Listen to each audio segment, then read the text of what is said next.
देखिए प्रश्न यहाँ पर क्या है, तृतीय बौद्ध संगति का आयोजन कहाँ हुई थी। सीधा सा प्रश्न पूछा गया है और ये बौद्ध धर्म से संबंधित प्रश्न है।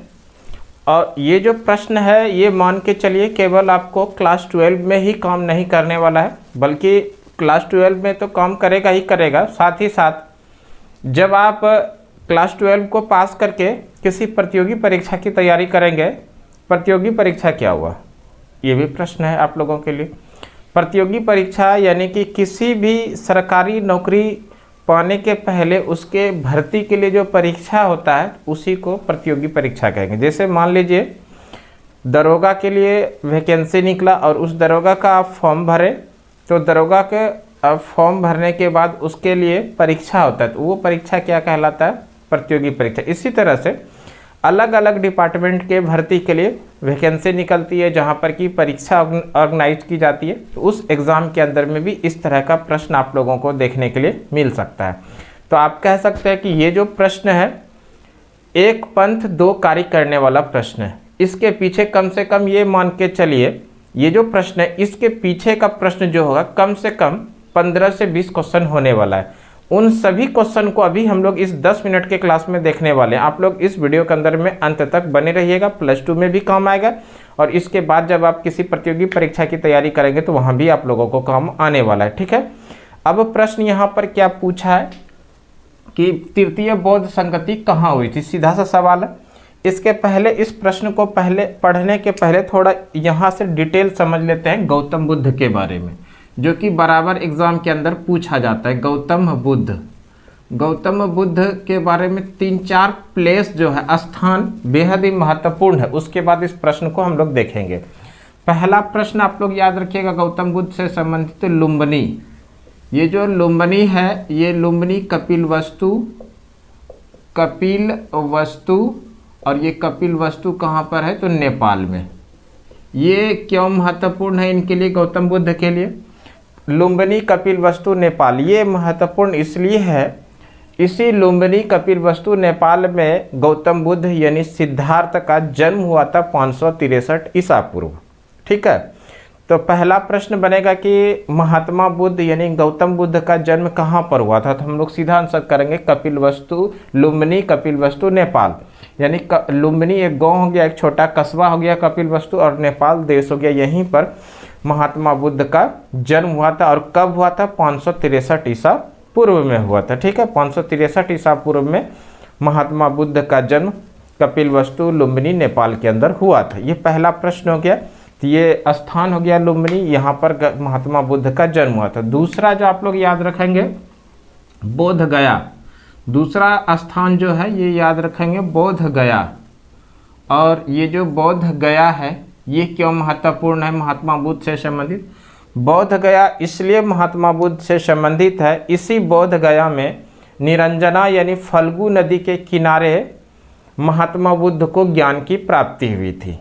महात्मा बुद्ध को ज्ञान की प्राप्ति कहाँ पर हुई थी, तो बोध गया में हुआ था। गया जो आज का गया है वो बोध गया कहलाता है। तो यहीं पर महात्मा बुद्ध को ज्ञान की प्राप्ति हुई थी, इसलिए ये जो बोध गया है महात्मा बुद्ध से संबंधित। अगर आप लोगों से प्रश्न पूछा जाए महात्मा बुद्ध को ज्ञान की प्राप्ति कहाँ हुई थी, तो हम लोग सीधा आंसर करेंगे बोध गया। अब यहीं पर एक और प्रश्न आएगा कि बोध गया में किस नदी के किनारे महात्मा बुद्ध को ज्ञान की प्राप्ति हुई थी, तो नदी के बारे में अगर प्रश्न पूछा जाए फल्गु यानी निरंजना नदी के तट पर। ठीक है, तो ये दूसरा प्रश्न हो गया बोध गया, इसको भी आप लोगों को याद रखना चाहिए। तीसरा जो याद रखेंगे, सारनाथ। और सारनाथ के साथ साथ में आप लोग याद रखिएगा श्रावस्ती, ये दोनों ही याद रखिएगा। एक पहला क्या है सारनाथ, दूसरा क्या है श्रावस्ती। सारनाथ क्यों याद रखेंगे, तो सारनाथ में जब महात्मा बुद्ध को ज्ञान की प्राप्ति हुई बोध गया में, और उसके बाद महात्मा बुद्ध ने अपना उपदेश देना शुरू किया। तो महात्मा बुद्ध ने अपना प्रथम उपदेश जो दिया था इसी सारनाथ में दिया था, प्रथम उपदेश। ये यहाँ पर हम लोग लिख लेते हैं प्रथम उपदेश। प्रथम उपदेश कहाँ पर दिया था, महात्मा बुद्ध ने प्रथम उपदेश दिया था सारनाथ में। और ये सारनाथ जो है वाराणसी के नज़दीक है। और श्रावस्ती में सर्वाधिक उपदेश दिया था। दोनों अलग अलग प्रश्न, सर्वाधिक उपदेश, सर्वाधिक उपदेश कहाँ पर दिया था? सर्वाधिक उपदेश दिया था कोसल देश की राजधानी श्रावस्ती में। जबकि महात्मा बुद्ध ने अपना प्रथम उपदेश कहाँ पर दिया था? सारनाथ में। अगर प्रथम उपदेश की बात करेगा तो प्रथम उपदेश कहाँ पर करेंगे? सारनाथ। और सर्वाधिक उपदेश की बात करेगा तो सर्वाधिक उपदेश कहाँ पर करेंगे? श्रावस्ती, जो कौशल देश की राजधानी था। ठीक है, यहाँ पर भी हम लोग थोड़ा लिख लेते हैं। यहाँ पर क्या था? महात्मा बुद्ध का जन्म हुआ था। और ये बोध गया में क्या हुआ था? यहाँ पर ज्ञान की प्राप्ति हुई थी। ज्ञान की प्राप्ति कहाँ पर हुई थी? तो बोध गया में। और प्रथम उपदेश कहाँ पर दिया था? सारनाथ में। सर्वाधिक उपदेश कहाँ पर दिया था? श्रावस्ती में। और चौथा जो आप लोग प्लेस याद रखिएगा महात्मा बुद्ध से संबंधित, वो है कुशीनगर। कुशीनगर ये कहाँ पर है? उत्तर प्रदेश का देवरिया। उत्तर प्रदेश का देवरिया के कुशीनगर में महात्मा बुद्ध की मृत्यु हो गई थी। और महात्मा बुद्ध की जो मृत्यु हुई थी, इसको बौद्ध धर्म में महापरिनिर्वाण के नाम से जाना जाता है। महात्मा बुद्ध की मृत्यु कहाँ पर हुई थी? कुशीनगर, जो उत्तर प्रदेश के देवरिया के अंदर है। यहीं पर मृत्यु हो गया था 483 ईसा पूर्व में। ठीक है, तो इसको जो है, इस जब महात्मा बुद्ध की मृत्यु हुई, इसको बौद्ध धर्म में महापरिनिर्वाण के नाम से जाना जाता है। ये चारों जो प्लेस है आप लोगों को निश्चित रूप से ध्यान रखना चाहिए। पहला कौन सा है? तो पहला है कपिलवस्तु लुम्बिनी, जो नेपाल में। ये क्यों प्रसिद्ध है? यहाँ पर महात्मा बुद्ध का जन्म हुआ था 563 ईसा पूर्व। दूसरा याद रखेंगे बोध गया। बोध गया में महात्मा बुद्ध को ज्ञान की प्राप्ति हुई थी, निरंजना यानी फल्गु नदी के तट पर। तीसरा जो याद रखेंगे वो सारनाथ में महात्मा बुद्ध ने प्रथम उपदेश दिया था। और इसी में एक और याद रखेंगे श्रावस्ती में सर्वाधिक उपदेश दिया था। ठीक है, और चौथा जो याद रखेंगे कुशीनगर, जो उत्तर प्रदेश का देवरिया जिला है, यहाँ पर महात्मा बुद्ध की मृत्यु हो गई थी, जिसको कि हम लोग बौद्ध धर्म में महापरिनिर्वाण के नाम से जानते हैं। अब हम लोग आते हैं प्रश्न पर। प्रश्न क्या पूछा गया? तृतीय बौद्ध संगति कहाँ हुई थी? तृतीय बौद्ध संगति जो हुआ था, ये पाटलिपुत्र में हुआ था। कहाँ पर? पाटलिपुत्र में। और इसके साथ में जो हम लोगों को यहाँ पर याद रखना है कि बौद्ध धर्म में कुल मिला के 4 बौद्ध संगति का आयोजन हुआ है। और ये चारों ही बौद्ध संगति अलग अलग हुआ है जगह पर। तो इसको याद रखने के लिए आप लोग एक शॉर्ट ट्रिक याद रख सकते हैं, रावे पाकू। इसको याद रखने के लिए शॉर्ट ट्रिक क्या है? रावे पाकू, जिसके माध्यम से चारों बौद्ध संगति का स्थान बेहद ही आसानी के साथ आप लोग याद रख सकते हैं। बौद्ध धर्म के लिए कितना बौद्ध संगति का आयोजन किया गया है? 4। पहला, दूसरा, तीसरा और चौथा। और ये चारों ही बौद्ध संगति का आयोजन अलग अलग जगह पर हुआ था। इसी क्रम में इसको याद रखने के लिए एक आसान सा शॉर्ट ट्रिक क्या है? रावे पाकू। देखिए, ये जो रा है, ये रा से क्या हो जाएगा? तो ये रा से हो जाएगा आपका राजगीर। तो पहला बौद्ध संगति कहाँ पर हुआ? तो आप लोग सीधा आंसर कर दीजिएगा, पहला बौद्ध संगति का आयोजन हुआ था राजगीर में। और ये जो वे है, इस वे से हो जाएगा आपका वैशाली। वे से क्या हो जाएगा? वैशाली। तो दूसरा बौद्ध संगति का आयोजन कहाँ पर हुआ? तो दूसरा बौद्ध संगति का आयोजन हुआ वैशाली में। और ये जो पा है, इस पा से हो जाएगा आपका पाटलिपुत्र। पा से क्या हो जाएगा? पाटलिपुत्र।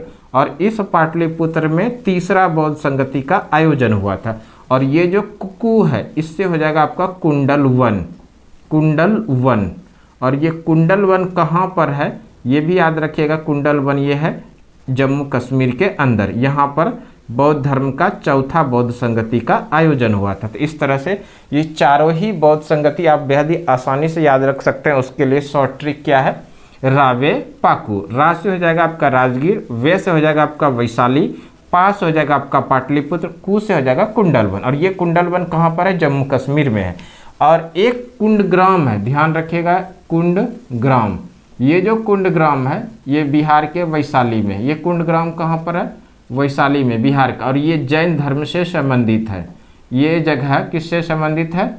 जैन धर्म से। और कुंडल वन जो है, ये जम्मू कश्मीर में है। और ये जो है बौद्ध धर्म से संबंधित है। ये हो गया आपका क्या? चारों बौद्ध संगति। अब यहाँ पर एक और प्रश्न आएगा कि 4 जो बौद्ध संगति हुआ है बौद्ध धर्म में, ये चारों बौद्ध संगति अलग अलग शासक के शासनकाल में हुआ। अलग अलग राजाओं के शासनकाल में, यानी अलग अलग शासक के शासनकाल में हुआ चारों बौद्ध संगति, उसको भी आप लोग याद रख लीजिए। वहाँ से भी प्रश्न आप लोगों को देखने के लिए एग्जाम के अंदर मिलता है, तो उसको याद रखने के लिए, यानी किनके शासनकाल में कौन सा बौद्ध संगति का आयोजन हुआ, उसको याद रखने के लिए आसान सा एक शॉर्ट ट्रिक है अका अक। अका अक, देखिए इसके माध्यम से आप लोग आसानी से याद रख सकते हैं चारों बौद्ध संगति का आयोजन किनके शासनकाल में हुआ। क्या याद रखेंगे? अका अक, अका अक, अका अक। ये जो ओ है, इस ओ से हो जाएगा आपका अजात शत्रु, अजात शत्रु। इस तरह से यहाँ पर प्रश्न बनेगा प्रथम बौद्ध संगति का आयोजन किनके शासनकाल में हुआ, तो आप लोग आंसर कीजिएगा अजात शत्रु के शासनकाल में हुआ। प्रथम बौद्ध संगति किनके शासनकाल में? अजात शत्रु के शासनकाल में। और प्रथम बौद्ध संगति का आयोजन अजात शत्रु के शासनकाल में कहाँ पर हुआ था? राजगीर में। अब ये जो का है, इस का से हो जाएगा आपका कालाशोक, का से क्या हो जाएगा? कालाशोक। तो यहाँ पर जो प्रश्न बनेगा द्वितीय बौद्ध संगति का आयोजन किसके शासनकाल में हुआ, तो द्वितीय बौद्ध संगति का आयोजन हुआ ये कालाशोक के शासनकाल में। और इस तरह से भी प्रश्न बनेगा कि द्वितीय बौद्ध संगति का आयोजन कालाशोक के शासनकाल में कहाँ पर हुआ, तो हम लोग सीधा आंसर करेंगे कहाँ पर? वैशाली में। और ये जो ओ है, इस ओ से हो जाएगा आपका अशोक, ओ से क्या हो जाएगा? अशोक। अशोक के शासनकाल में तीसरा बौद्ध संगति का आयोजन हुआ था। और तीसरा बौद्ध संगति का जो आयोजन अशोक के समय में हुआ, ये कहाँ पर हुआ था? पाटलिपुत्र में हुआ था। और यहाँ पर बच्चा को, इस को से हो जाएगा आपका कनिष्क, को से यहाँ पर क्या हो जाएगा? कनिष्क। तो ये जो कनिष्क है, इनके शासनकाल में चतुर्थ बौद्ध संगति का आयोजन हुआ था। तो इस तरह से आप लोग शासक का भी नाम याद रख लीजिए। पहला बौद्ध संगति किनके शासनकाल में हुआ, तो पहला बौद्ध संगति हुआ अजातशत्रु के शासनकाल में। दूसरा बौद्ध संगति का आयोजन किसके शासनकाल में हुआ, तो दूसरा बौद्ध संगति हुआ कालाशोक के शासनकाल में। तीसरा बौद्ध संगति अशोक के शासनकाल में हुआ और चौथा बौद्ध संगति कनिष्क के शासनकाल में हुआ था। और कनिष्क के शासनकाल में जो चौथा बौद्ध संगति हुआ, ये कहाँ पर हुआ था? कुंडलवन, जम्मू कश्मीर में हुआ था। इस चौथे बौद्ध संगति के बाद बौद्ध धर्म दो भागों में विभाजित हो गया था, हीनयान और महायान। इसको भी याद रखिएगा। चतुर्थ बौद्ध संगति, चतुर्थ बौद्ध संगति के बाद, चतुर्थ बौद्ध संगति के बाद, चतुर्थ बौद्ध संगति के बाद बौद्ध धर्म दो भाग में विभाजित हो गया। बौद्ध धर्म दो भाग में, बौद्ध धर्म दो भाग में विभाजित हो गया। एक हुआ हीनयान और दूसरा जो हुआ वो हुआ महायान। महायान, इसको आप लोग याद रखिएगा। ये भी महत्वपूर्ण प्रश्न है और ये भी कभी कभी एग्जाम में देखने के लिए मिलेगा इस तरह से कि बताइए हीनयान महायान का संबंध किससे है, तो आप लोग सीधा आंसर कर दीजिएगा बौद्ध धर्म से संबंधित। और ये हीनयान महायान चतुर्थ बौद्ध संगति जो हुआ, इसी चतुर्थ बौद्ध संगति के आयोजन के बाद बौद्ध धर्म दो भाग में विभाजित हो गया। एक हुआ हीनयान, दूसरा हुआ महायान। तो इस तरह से यहाँ पर जो प्रश्न पूछा गया था, प्रश्न क्या था? तृतीय बौद्ध संगति कहाँ हुई थी? तृतीय बौद्ध संगति हम लोग पढ़ चुके हैं, पाटलिपुत्र में हुआ था। और किनके शासनकाल में हुआ था? अशोक के शासनकाल में हुआ था। ये सारा सवाल जो है आपके एग्ज़ाम के पॉइंट ऑफ व्यू से बेहद ही महत्वपूर्ण है। और यहाँ से आप लोगों को एग्ज़ाम के अंदर में ये मान के चलिए कम से कम किसी भी तरह से 3 से 4 प्रश्न पूछे ही जाएंगे। तो ये 10 मिनट का कम से कम क्लास हुआ, इसके अप्रॉक्स में हुआ। इस 10-15 मिनट के क्लास में आप मान के चलिए 3 से 4 सवाल आ रहा है, तो कम बड़ी बात नहीं। इस तरह का क्लास आप लोगों को रेगुलर सुमन क्लासेस यूट्यूब चैनल पर हम लेकर आते रहेंगे, जिससे कि तैयारी आपकी और भी मजबूत हो जाए। और जब आप एग्ज़ाम के अंदर बैठे तो सीधा सीधा प्रश्न बनाकर आसानी से आ सकते हैं। ठीक है, तो इस वीडियो में इतना ही। अगले वीडियो में फिर से नए प्रश्न के साथ उपस्थित होते हैं। तब तक के लिए धन्यवाद। जय हिंद।